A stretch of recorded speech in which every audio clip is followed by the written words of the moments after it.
বন্ধুরা, কেমন আছো তোমরা? পৌলমীর নতুন আবার একটা ভিডিওই তোমাদের স্বাগতম জানাই।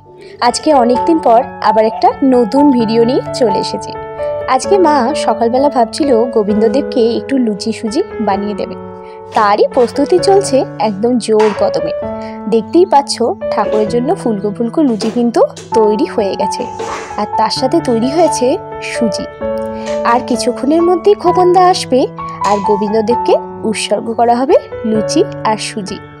যাই হোক, আমার ভিডিও কেমন লাগে প্লিজ তোমরা জানাতে ভুলো না।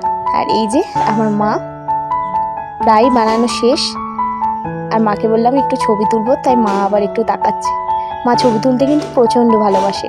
আর এই যে খোকনদা চলে এসেছে, আর মা লুচি আর সুজি সুন্দর করে কিন্তু সাজিয়ে নিয়ে চলে এসেছে গোবিন্দদেবকে উৎসর্গ করার জন্য। আর কিছুক্ষণের মধ্যেই আমাদের পুজো শুরু হবে। আর এই দেখো আমার ছোট্ট ঋদ্ধি, সেও কিন্তু একদম কাজে লেগে পড়েছে। যদিও তার কিন্তু পরীক্ষা যা হয়ে হোক, তার কিন্তু অংশগ্রহণ করতেই হবে বাড়ির প্রতিটা পুজোয়, সে ছোট হোক আর বড় হোক, প্রত্যেকটা পুজোতেই তাকে একভাবে অংশগ্রহণ করতে হবে। যাই হোক, এবার পুজো শুরু হবে, দেখতে থাকুন, আশা করি খুব ভালো লাগবে।